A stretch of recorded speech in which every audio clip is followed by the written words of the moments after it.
नमस्कार, मैं रवीश कुमार। लखनऊ में पेपर लीक को लेकर भारी प्रदर्शन तो पंजाब और हरियाणा में किसानों का काला दिवस। हरियाणा में किसान नेताओं पर एनएसए नहीं लगेगा और अब उन्हें नजरबंद नहीं किया जाएगा। 12 घंटे में हरियाणा पुलिस को एनएसए लगाने का फैसला वापस लेना पड़ा है। इस बात को मेहरबानी की तरह देखने से पहले यह भी देखिए कि किसानों को रोकने के लिए जो किया गया है वह क्या किसी एनएसए या नजरबंद करने से कम है। कई जिलों में इंटरनेट का बंद होना भी नजरबंद करने के जैसा ही है। इंटरनेट बंद होने से किसानों के साथ साथ आम लोग भी नजरबंद हुए हैं। उनके काम धंधे प्रभावित हो रहे होंगे। किसानों को दिल्ली आने से रोकने के लिए सड़कों का जो हाल किया गया है उससे सरकार ने किसानों से ज्यादा आम लोगों के जीवन को भी प्रभावित किया है। किसानों के आने की आशंका में सड़कों पर बैरिकेड लगाए गए और लोग जाम में फंसा दिए गए। इस देश में इतने सारे प्रदर्शन होते रहते हैं, मगर किसानों को रोकने के लिए जिस तरह से सड़कों को बंद किया जाता है, कानून का इस्तेमाल किया जाता है, वो किसी और प्रदर्शन के समय नहीं होता। लखनऊ में ही पेपर लीक को लेकर बहुत बड़ा प्रदर्शन हुआ, लेकिन वहां तो मोर्चा बांधकर आंसू गैस के गोले नहीं बरसाए गए और ना सड़कों को खोदा गया और कांटे गाड़े गए। आज लखनऊ के इको गार्डन में हजारों की संख्या में छात्र जमा हुए। ये छात्र यहां जमा होकर फिर से पुलिस की भर्ती की परीक्षा कराने की मांग कर रहे हैं। यहां तो किसी के लिए सड़कों को नहीं खोदा गया, कीलें नहीं गाड़ी गईं, जबकि इतनी बड़ी संख्या में छात्र राजधानी लखनऊ में प्रदर्शन कर रहे हैं। यूपी में हाल ही में सिपाही के लिए 60,000 से अधिक की भर्ती निकली है। दूसरे राज्यों के छात्रों ने भी फॉर्म भरे हैं। मीडिया रिपोर्ट है कि करीब 49 लाख छात्रों ने सिपाही भर्ती के लिए फॉर्म भरे, मगर पेपर लीक की कथित घटना ने उन सबको हिला दिया है। यूपी सरकार नहीं मानती है कि पर्चा लीक हुआ है, मगर छात्र तरह तरह के प्रमाण दे रहे हैं कि पर्चा लीक हुआ है। यूपी पुलिस ने एक नोटिस जारी किया है और 23 फरवरी की शाम तक छात्रों से सबूत मांगे हैं। नोटिस में कहा गया है कि शिकायत करने वाला अपना नाम, पता, मोबाइल नंबर और पेपर लीक से जुड़े सबूत दी गई ईमेल आईडी पर मेल करे।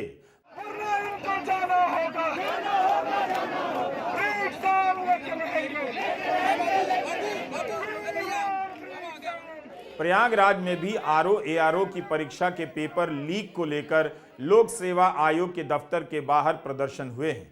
जब सभी को प्रदर्शन करने की इजाजत है, तब फिर किसानों के साथ ऐसा व्यवहार क्यों किया जा रहा है? ये भी तो किसान परिवार के बच्चे हैं। हरियाणा में भी बीजेपी की सरकार है और यूपी में भी। फिर हरियाणा में किसान इस तरह से प्रदर्शन क्यों नहीं कर सकते जैसे छात्र लखनऊ में कर रहे हैं? एक सवाल यह भी है, क्या एक राज्य दूसरे राज्य के लोगों को आने जाने से रोक सकता है? संवैधानिक प्रश्न है। ऐसा तो कभी नहीं हुआ कि आप पंजाब से दिल्ली जाना चाहें तो हरियाणा कहे कि हम नहीं जाने देंगे। क्या राज्यों के बीच भी वीजा पासपोर्ट शुरू होगा? दुनिया भर में संसद के बाहर तक प्रदर्शन हो रहे हैं, शहर के बीच में हो रहे हैं। हमारे पास ये वीडियो पोलैंड से आया है, अपनी आंखों से देख लीजिए। शहर के बीचों बीच ट्रैक्टर लेकर किसान जा रहे हैं। वहां भी कई दिनों से किसानों का प्रदर्शन हो रहा है। कुछ कम ट्रैक्टर तो सड़कों पर नहीं है, लेकिन भारत का मीडिया ट्रैक्टर को ना जाने क्या क्या बताता रहता है। लगता है जैसे ना टैंक देखा है, ना कभी ट्रैक्टर देखा है, और आवाजें आने लगती हैं कि ट्रैक्टर लेकर क्यों प्रदर्शन करने जाते हैं। यह भी कहा जाता है कि दुनिया भर में नहीं होता तो आप अपनी आंखों से देख लीजिए पोलैंड में कैसे किसान ट्रैक्टर लेकर निकले हैं। सवाल यही है कि किसानों के लिए प्रदर्शन करना इतना मुश्किल क्यों हो जाता है? किसानों का नाम सुनते ही प्रशासन इतना आक्रामक क्यों हो जाता है? जब छात्र राजधानी लखनऊ में हजारों की संख्या में जमा होकर प्रदर्शन कर सकते हैं और उससे योगी सरकार के वजूद को कोई खतरा नहीं, तब फिर देश के किसान दिल्ली आकर प्रदर्शन क्यों नहीं कर सकते?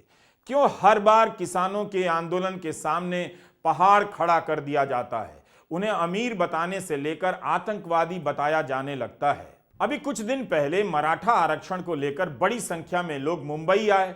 वहां बीजेपी की सरकार है, मगर लंबे समय तक मराठा आरक्षण का आंदोलन चला है। किसी के रास्ते में गड्ढे नहीं खोदे गए, सड़कों पर कीलें नहीं गाड़ी गईं, सीमेंट की दीवारें नहीं बनाई गईं। बड़ी बड़ी गाड़ियों में भरकर लाखों की संख्या में मराठा समाज के लोग मार्च पर निकले और नवी मुंबई तक आए। 20 जनवरी को मनोज जरांगे पाटिल के नेतृत्व में हजारों लाखों की संख्या में मराठा समाज का मार्च निकला। 26 जनवरी को नवी मुंबई पहुंचा। महाराष्ट्र सरकार ने मनोज जरांगे से बात भी की और पूरा मार्च शांतिपूर्ण रहा। इस मार्च को मौका दिया गया तो शांतिपूर्ण रहा, उन्हें आने दिया गया और यही तो सही रास्ता था। कोई भी आंदोलन करे तो उसे आने ही देना चाहिए, उनकी मांगों को सुनना चाहिए। मराठा आरक्षण भी राजनीतिक मुद्दा था। 3 दिन पहले ही मराठा समुदाय के दबाव में बीजेपी और शिवसेना शिंदे की सरकार विधानसभा में विधेयक लाई, 10% का आरक्षण दे दिया गया। मराठा समाज अगर दबाव नहीं डालता तो क्या सरकार उन्हें आरक्षण देती? जब दबाव डालकर उनका आरक्षण लेना सही है तो फिर दबाव डालकर लंबे समय तक किसानों का धरने पर बैठकर अपने लिए एमएसपी की गारंटी मांगना कैसे गलत है? अगर मराठा आंदोलन के साथ इस तरह किया जाता, आंसू गैस के गोले बरसाए जाते, तब क्या होता? क्यों किसानों के लिए अपनी मांगों को लेकर प्रदर्शन करना मुश्किल होता जा रहा है? गोली लगने से किसानों की मौत हो रही है, प्राकृतिक और अन्य कारणों से भी मौत हो रही है। पिछली बार 750 किसान मारे गए थे। महाराष्ट्र में भी बीजेपी की सरकार है और हरियाणा में भी। तो हरियाणा में सीमेंट की दीवारें क्यों बना दी गईं? कांटे क्यों लगा दिए गए? कीले क्यों गाड़ दी गईं? फिर हरियाणा में किसानों के साथ ऐसा क्यों किया जा रहा है? इस सवाल का उत्तर खोजा जाना चाहिए। क्या इसलिए कि जो किसान पंजाब से आ रहे थे वहां बीजेपी को वोट नहीं मिलता? यह पूरा जवाब नहीं लगता, क्योंकि पश्चिम यूपी में जहां बीजेपी को करीब 50% वोट मिलता है, वहां की सीमाओं पर भी बैरिकेडिंग की भयंकर तैयारी है ताकि किसान दिल्ली ना आ सकें। अब हम आते हैं एनएसए लगाने और हटाने की बात पर। शुक्रवार रात जब अंबाला पुलिस ने अपना फरमान जारी किया कि किसान आंदोलन के नेताओं पर एनएसए लगेगा और उन्हें नजरबंद किया जा सकता है, ऐसा लगा कि प्रशासन की सख्ती का कोई और ही रूप सामने आने वाला है। आलोचना होने लगी तब पुलिस का बयान आता है कि किसान नेताओं के खिलाफ एनएसए लगाने जैसी कोई बात नहीं है। एनएसए को लेके जो है उच्च अधिकारियों द्वारा हमारे फैसला लिया गया है कि अभी हम इसका कोई भी प्रावधान लागू नहीं कर रहे हैं, किसी भी तरह का इसके एनएसए के तहत कोई एक्शन नहीं लिया जा रहा, कोई प्रावधान हम लागू नहीं कर रहे। केवल एनएसए लगाने की बात नहीं है। अंबाला पुलिस के फरमान में यह भी लिखा है कि किसानों के बैंक खाते जब्त करने की कार्यवाही शुरू की जा रही है। आप भी पढ़ सकते हैं, इसमें यही लिखा है कि किसान आंदोलन के दौरान सरकारी संपत्ति का नुकसान हुआ है, उसकी भरपाई के लिए आंदोलनकारियों की संपत्ति कुर्क की जाएगी और बैंक खाते सीज करने की कार्यवाही शुरू हो गई है। दिनांक 13 फरवरी 2024 से किसान संगठनों और किसानों द्वारा दिल्ली कूच को लेकर शंभू बॉर्डर पर लगे बैरिकेड्स को तोड़ने के लगातार प्रयास किए जा रहे हैं। पुलिस प्रशासन पर पत्थरबाजी व हुड़दंगबाजी करके कानून व्यवस्था बिगाड़ने की प्रतिदिन कोशिश की जा रही है। इस दौरान उपद्रवियों द्वारा सरकारी व प्राइवेट संपत्ति को काफी नुकसान पहुंचाया जा चुका है। आंदोलनकारियों द्वारा सरकारी व प्राइवेट संपत्ति को किए गए नुकसान का आकलन किया जा रहा है। प्रशासन द्वारा पहले ही इस संबंध में आमजन को सूचित सतर्क किया गया था कि इस आंदोलन के दौरान आंदोलनकारियों द्वारा सरकारी व प्राइवेट संपत्ति को नुकसान पहुंचाया गया तो इस नुकसान की भरपाई उनकी संपत्ति व बैंक खातों को सीज करके की जाएगी। अंबाला पुलिस का यह फरमान अभी भी ट्विटर पर है, उसे नहीं डिलीट किया गया है जिस वक्त तक हम रिकॉर्डिंग कर रहे थे। बैंक खाते जब्त करने की कार्रवाई शुरू करने का क्या मतलब है? अंबाला से निकलने वाले भास्कर की रिपोर्ट में लिखा है कि भारतीय किसान यूनियन शहीद के अध्यक्ष अमरजीत मोहड़ी के घर के बाहर इस तरह का नोटिस चिपकाया गया है, जिसमें लिखा है कि 13 फरवरी को शुरू हुए किसान आंदोलन को उनके द्वारा संचालित किया जा रहा है। सरकारी संपत्ति को नुकसान पहुंचाने के आरोप में उन्हें थाने में आकर अपनी संपत्ति और बैंक खातों की जानकारी देनी होगी। यह भी लिखा है कि वे बिना पुलिस की अनुमति के इस आंदोलन में भाग ना लें। इस नोटिस में सुप्रीम कोर्ट के आदेश का हवाला दिया गया है। नोटिस टांगे जा रहे हैं कि आंदोलन में भाग लेना है तो पुलिस की अनुमति लेनी है। कल जब आप और हम बिजली बिल या साफ पानी की मांग को लेकर या किसी भी मांग को लेकर सड़क पर उतरेंगे तो क्या इसी तरह से नोटिस आपको भी आएगा? करनाल में आज संयुक्त किसान मोर्चा की तरफ से धरना प्रदर्शन का आयोजन हुआ। संयुक्त किसान मोर्चा ने आज काला दिवस मनाने का ऐलान किया था। किसानों ने मांग की है कि जिस भी पुलिस अधिकारी द्वारा युवा किसान को गोली मारने के आदेश दिए गए, उसके ऊपर हत्या का मामला दर्ज किया जाए। संयुक्त किसान मोर्चे की 26 की फिर कॉल है। जो ट्रैक्टर निकाले जाएंगे सारे हाईवे पे, उसको भी बड़े लेवल पे करेंगे। उसके बाद 14 मार्च की जो रामलीला ग्राउंड में पूरे देश के किसानों की महापंचायत रखी गई है, उसके लिए पूरे देश से किसान आएंगे। तो कल की मीटिंग में चंडीगढ़ में जो फैसले हुए हैं उसको पूरा देश लागू करेगा और इस आंदोलन को जो गलत तरीके से दबाने की कोशिश हो रही है उसको दबने नहीं दिया जाएगा। जब भी आंदोलन होता है, पिछले आंदोलन में हरियाणा के 50,000 लोगों पे पर्चे दर्ज किए गए, करनाल जिले में 8,000 लोगों पे पर्चा दर्ज था। ये सरकार के तरीके होते हैं दबाने के, आंदोलन को डराने के। आप एनएसए किस बात का लगा रहे हो? आप मांगे मान लो। किसानों की संपत्ति को जो नुकसान पहुंचाया गया है उसकी भरपाई कैसे की जाएगी, किसने की, इसकी जांच कैसे होगी? क्या आंसू गैस के गोलों से ट्रैक्टर खराब नहीं हुए, किसी की आंखों को नुकसान नहीं पहुंचा? क्या नुकसान की परिभाषा में केवल सरकार की संपत्ति का नुकसान ही आएगा, जनता का नुकसान नहीं आएगा? बैंक खातों को सीज करने के मामले को केवल किसान आंदोलन के संदर्भ में नहीं देखें। दुनिया के कई देशों में देखा जा रहा है कि सरकार प्रदर्शन करने पर उसमें शामिल लोगों को आर्थिक रूप से पंगु बना देती है, उनके खाते बंद कर देती है। 2022 में कनाडा में कोरोना नियमों के खिलाफ प्रदर्शन हुए थे। कुछ लोग इकट्ठा होकर अनिवार्य रूप से टीका लगाने की नीति का विरोध करने लगे।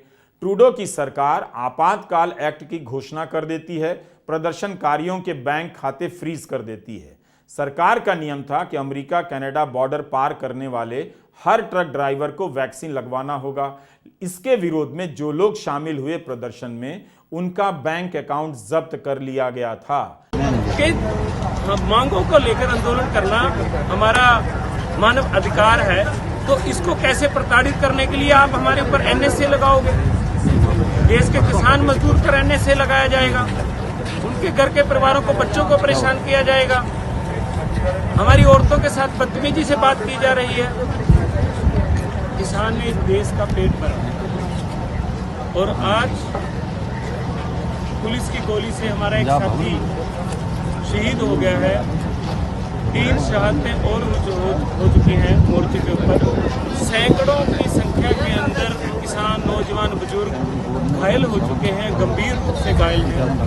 हमारे ट्रैक्टरों को तोड़ा गया, जबकि पूरे दुनिया के अंदर सबसे ज्यादा अगर आंदोलन में देश रहा है तो हमारा देश रहा है। इस देश को आजाद करवाने के लिए, देश का पेट भरने के लिए इस धरती ने आवाज उठाई है, इस धरती ने सबसे ज्यादा कुर्बानी दी है। तो समझने की जरूरत है कि देश किन परिस्थितियों से गुजर रहा है। इस बार के आंदोलन की कई मांगों में एक मांग यह भी है कि पुराने आंदोलन के समय जो एफआईआर हुई थी उसकी वापसी हो, लेकिन उल्टा किसानों पर नए सिरे से मुकदमे हो रहे हैं और नोटिस जारी किए जा रहे हैं। बड़ा सवाल है कि क्या किसानों पर गोलियां चलाई गईं, पैलेट गन या रूटीन गन से? हरियाणा पुलिस इनकार कर रही है, लेकिन शुभकरण की मेडिकल रिपोर्ट में लिखा है कि गोली लगी है। पंजाब के स्वास्थ्य मंत्री कह रहे हैं कि पैलेट गन का इस्तेमाल किया गया है। पटियाला के मेडिको लीगल रिपोर्ट में लिखा गया है कि कई किसानों को पैलेट गन की गोलियां लगी हैं, जबकि हरियाणा पुलिस के प्रमुख शत्रुजीत कपूर ने पैलेट गन के इस्तेमाल से इनकार कर दिया है। हिंदुस्तान टाइम्स के करम प्रकाश ने लिखा है कि 2 तरह के पैलेट होते हैं, मेटल के और रबर के। आमतौर पर इनका इस्तेमाल सेना और अर्धसैनिक बल भीड़ को तीतर बितर करने के लिए करते हैं। पैलेट गन पांव के नीचे के हिस्से में दागा जाता है, मगर मेडिकल रिपोर्ट बता रही है कि कई किसानों के चेहरे पर पैलेट गन के छर्रे लगे हैं, शरीर के ऊपरी हिस्से में लगे हैं। हिंदुस्तान टाइम्स की रिपोर्ट में कई मेडिकल लीगल रिपोर्ट का हवाला दिया गया है और डॉक्टरों से ऑफ रिकॉर्ड बातचीत है।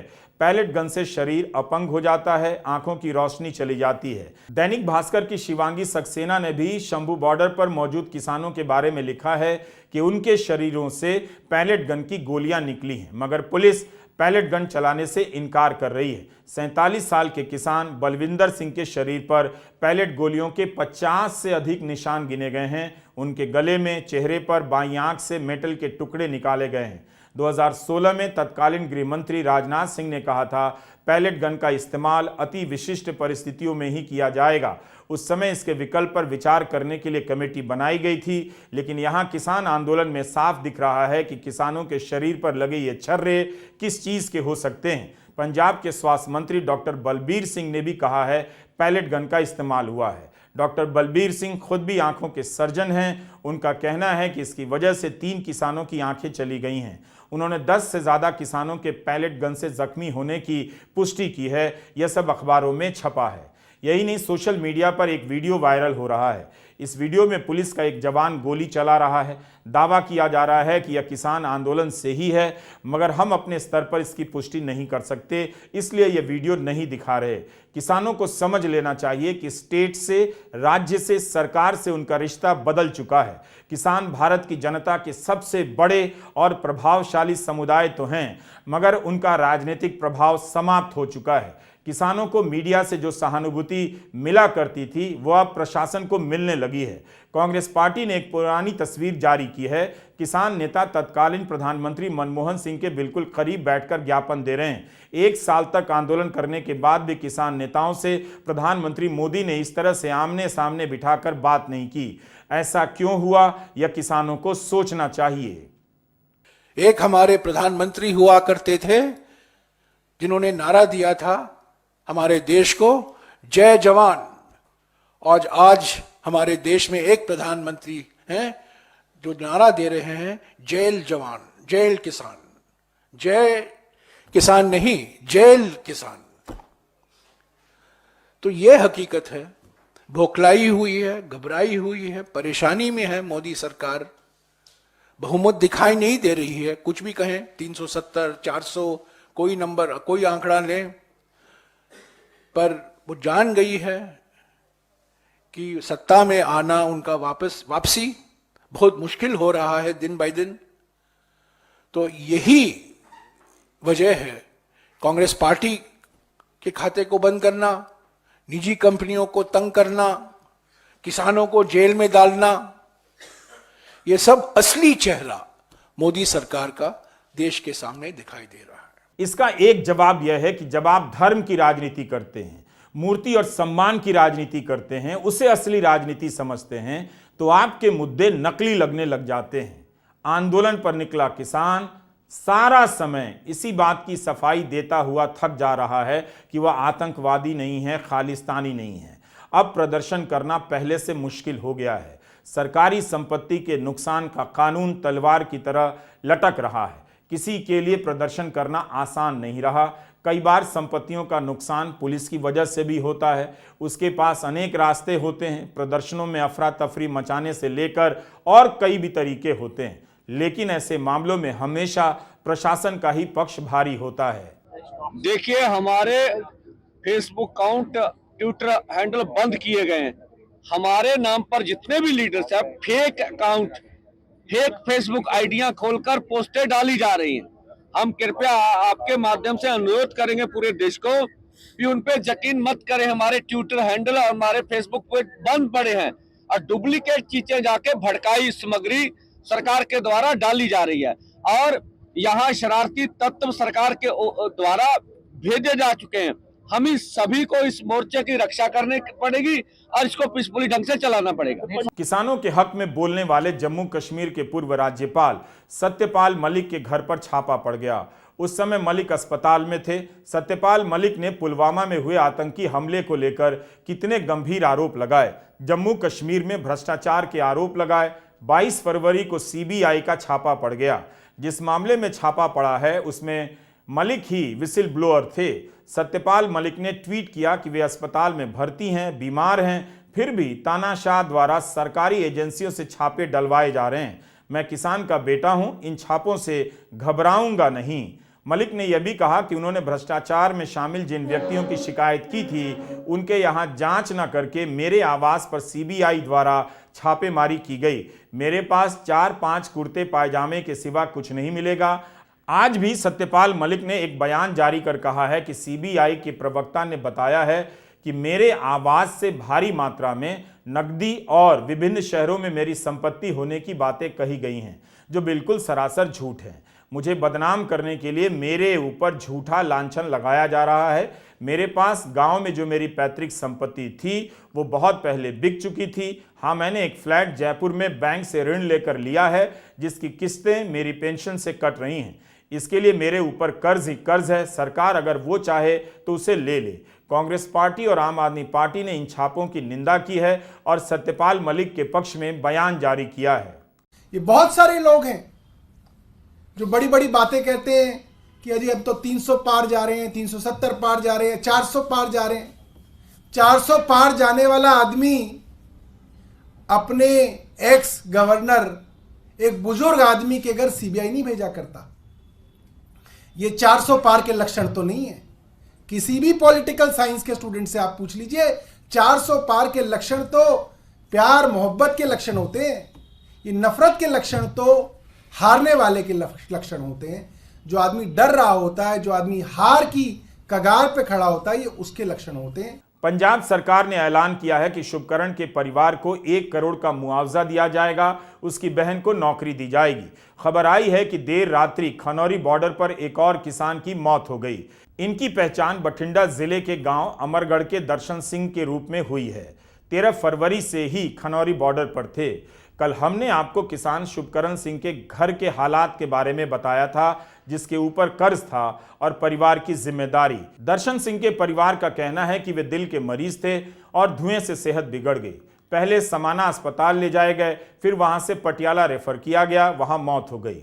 15 दिन पहले उन्होंने अपने बेटे की शादी की थी। बठिंडा की कचहरी में वकीलों ने काम बंद रखा। आज कचहरी बंद रही।